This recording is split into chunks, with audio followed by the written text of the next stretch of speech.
आज इस वीडियो में हम बात करेंगे रूठे हुए चंद्रमा की। अगर आपकी कुंडली में भी चंद्र ग्रह नाराज है, रूठा हुआ है, तो आप उसे कैसे मना सकते हैं। रूठा हुआ चंद्रमा बहुत आसानी से मान जाता है।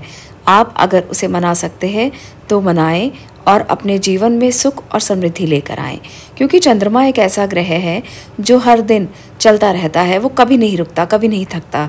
चंद्रमा की मूवमेंट सब ग्रहों से तेज होती है।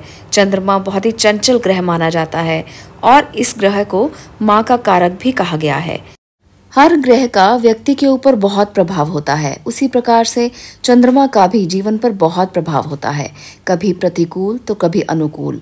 तो हमें समझना होगा कि कब कब चंद्रमा प्रतिकूल प्रभाव देता है। प्रतिकूल प्रभाव देखने के लिए चंद्र ग्रह का ये संबंध देखना आपको बहुत आवश्यक है कि लक्षण किस प्रकार के हैं। व्यक्ति के मस्तिष्क से इसका बहुत गहरा संबंध होता है। तो ऐसे में चंद्रमा कमजोर स्थिति में अगर हो तो इसका दिमाग पर बहुत ज़्यादा दबाव महसूस होता है और व्यक्ति मानसिक रूप से कई तरह की बीमारियों का शिकार हो सकता है। तो अगर ऐसा कोई व्यक्ति आपके आसपास है तो आप ये जान सकते हैं कि उसका चंद्रमा कितना कमज़ोर होगा। किसी भी व्यक्ति की कुंडली में कमज़ोर चंद्रमा पहले व्यक्ति के स्वभाव को कमज़ोर करता है। अगर चंद्रमा कमज़ोर होता है तो व्यक्ति छोटी छोटी बातों से परेशान होने लगता है, जल्दी भावुक हो जाता है, गलत फैसले लेने लगता है और ये गलत फैसले उसके कमज़ोर चंद्रमा की बड़ी निशानी माने जा सकते हैं। इस स्थिति में अगर जातक को सर्दी, जुकाम, खांसी बहुत ज़्यादा रहती है तो भी आप मान सकते हो कि व्यक्ति का चंद्रमा पीड़ित है। ऐसे में कमज़ोर चंद्रमा के कुछ ऐसे उपाय मैं आपको बताऊंगी जो आपके मन मस्तिष्क को मजबूत कर सकते हैं। अगर चंद्रमा कमज़ोर स्थिति में है तो व्यक्ति के माँ के साथ उसके संबंध भी अच्छे नहीं रहेंगे या माँ की सेहत पर इसका बहुत प्रतिकूल प्रभाव पड़ेगा। तो ऐसे में आपको चंद्रमा के उपाय ज़रूर करने चाहिए ताकि आपका चंद्रमा भी बेहतर हो, आपकी माँ की स्थिति भी मजबूत हो और आप अच्छे मन के साथ अपने सारे कार्य कर सकें। तो चलिए बात करते हैं कमज़ोर चंद्रमा को मजबूत करने की और कुछ ऐसे उपायों की जो आपको बहुत ज़्यादा अच्छे से लाभ दे सकते हैं और माँ के साथ आपके रिश्तों को बेहतर कर सकते हैं। सबसे पहला उपाय जो मैं बात कर रही हूँ उसको आप लिख लें या आप वीडियो को दोबारा भी देख सकते हैं। पहला उपाय जो है वो है बरगद के पेड़ की जड़ में पानी डालना। ये बहुत ही बेहतरीन उपाय है। बरगद का पेड़ भगवान शिव का रूप माना जाता है और चंद्रमा शिव के सर पर विराजमान होते हैं। तो ऐसे में शिव पूजा करना और बरगद के पेड़ के ऊपर पानी डालना, ये दोनों ही आपको अनुकूल प्रभाव देंगे और इसकी पूजा अगर आप करते हैं तो आपका चंद्रमा बेहद मजबूत हो जाएगा। ये कार्य आप सोमवार के दिन कर सकते हैं या ये कार्य आप रोज़ाना भी कर सकते हैं। अगर रोज़ाना करेंगे तो बहुत लाभ मिलेगा और अगर सोमवार के दिन करेंगे तो फिर उतना ही लाभ मिलेगा जितना आपने इसको मजबूत करने की कोशिश की है। तो चलिए अब बात करते हैं दूसरे उपाय की। चंद्रमा को मजबूत करने के लिए चांदी पहनना भी एक उपाय माना जाता है। जितना हो सके चांदी को आप पहने।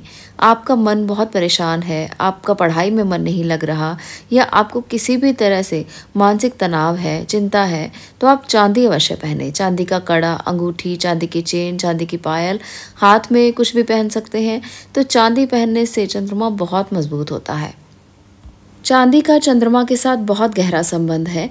चांदी चंद्रमा की धातु मानी जाती है और चांदी पहनने से चंद्रमा की किरणें जो आपके मन मस्तिष्क तक नहीं पहुंच रही, चांदी उसमें आपकी बहुत मदद करती है और आपके दिमाग पर इसका सीधा प्रभाव पड़ता है। इससे आपका मन मजबूत होता है और आपका मन बहुत शांत होता है। तो शांति के लिए चांदी पहनना बहुत आवश्यक है। आप चांदी के ग्लास में पानी भी पी सकते हैं। डेली आप चांदी का ग्लास अपने पास रखकर सोएं और उसी ग्लास में आपने पानी पीना है।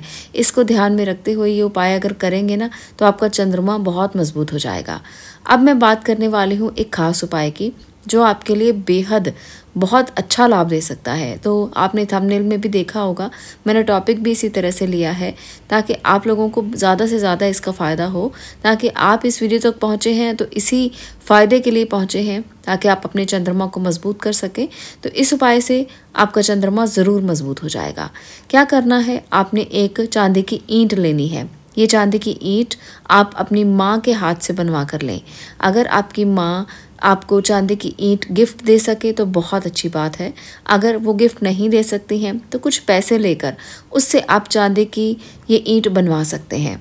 इसमें आपको ये बहुत ज़्यादा ध्यान में नहीं रखना कि ईंट कितनी बड़ी हो। आप अपनी सामर्थ्य के अनुसार और श्रद्धा के अनुसार ये ईंट ले सकते हैं। आपको ऐसा नहीं करना कि माँ को परेशान करें कि आपको चांदी की ईंट वो गिफ्ट में दें और उनके बहुत सारे पैसे आप लगवा दें। ऐसा ना करें। आप उनको कह सकते हैं, अगर उनकी सामर्थ्य होगी तो वो आपको ज़रूर गिफ्ट दे सकती हैं, और अगर उनकी सामर्थ्य नहीं होगी तो उनसे कुछ पैसे ले लें और बाकी के पैसे अपने पास से डालकर वो ईंट बनवाकर आप अपने पास रख लें। अब बहुत से लोग कमेंट करेंगे कि माँ नहीं है या वो आपको नहीं दे सकती हैं, तो इस प्रकार से भी बहुत सारे कमेंट आएंगे। तो ऐसे और बहुत सारी वीडियोस मैंने दी हैं जिसमें चंद्रमा के बाकी उपाय भी दिए हैं। आज मैं सिर्फ और सिर्फ ईंट की बात कर रही हूँ, तो इसलिए आपको इसे एज इट इज़ ही करना है जैसे मैंने आपको बताया है। माँ के हाथ से ही ईंट बनवाकर आपने अपने घर में नॉर्थ ईस्ट डायरेक्शन में रखना है, जिसे ईशान कोण बोला जाता है। तो आपको बेहद अच्छे लाभ मिलेंगे और चंद्रमा बहुत अच्छा होना शुरू हो जाएगा। धीरे धीरे आपके प्रभाव जो हैं चंद्रमा के आपके ऊपर वो बहुत अच्छे हो जाएंगे और आपका चंद्रमा आपको पॉजिटिव रिजल्ट देने लगेगा। जिन व्यक्तियों का चंद्रमा बहुत कमज़ोर होता है, अगर आप जानते हैं कि आपका चंद्रमा कमज़ोर है तो आपको भी रात को देर से नहीं सोना चाहिए। यानी कि देर तक रात को जो जागते रहते हैं उनका चंद्रमा वैसे ही कमज़ोर हो जाता है, इसलिए आपको देर से बिल्कुल भी नहीं जागना चाहिए और आप समय पर सोएं, समय पर उठें, इस बात का अवश्य ध्यान रखें। इससे आपके चंद्रमा को बल मिलेगा और आपका चंद्रमा मजबूत स्थिति में आएगा। जिन लोगों को कमज़ोर चंद्रमा के प्रभाव देखने को मिल रहे हैं वो इन उपायों को अवश्य करके देखें और इसके अनुभवों को ज़रूर बताएं कि उनको कितना लाभ हुआ है, क्योंकि मैंने पहले भी बहुत सी वीडियोस दी हैं जिसमें चंद्रमा के उपाय मैंने दिए हैं। आप उन उपायों को भी कर सकते हैं, पर आज का ये उपाय ख़ास तौर पर इस बात के लिए था कि आप लोग चांदी की ईंट कैसे बनवाएंगे और उसका लाभ कैसे लेंगे। तो आप भी चंद्रमा के इस उपाय को ज़रूर आजमा कर देखें और आप अपने अनुभवों को ज़रूर शेयर करें। आपका चंद्रमा जब मजबूत होगा तो आपको धीरे धीरे उसके लक्षण, उसके तरीके अपने आप ही पता लगने शुरू हो जाएंगे। आपके ऊपर इसका बेहतरीन प्रभाव आपको देखने को मिलेगा। तनाव से दूर हो जाएंगे आप, मन शांत होने लगेगा और सारी परेशानियों का अंत बहुत जल्दी हो जाएगा। तो इसलिए आप देखते रहें धीरे धीरे कि आपके चंद्रमा पर क्या प्रभाव पड़ रहा है। ग्रहों की अनुकूलता के लिए ये सभी उपाय आपको ज़रूर करने चाहिए। अगर आपका छोटा सा उपाय आपके चंद्रमा को मजबूत कर सकता है तो इतना सोचने और विचारने की कोई ज़रूरत नहीं है, आप जल्दी से ये उपाय कर सकते हैं। मिलते हैं अगली वीडियो में अगले विषय के साथ। तब तक के लिए आपका इसे देखने के लिए धन्यवाद।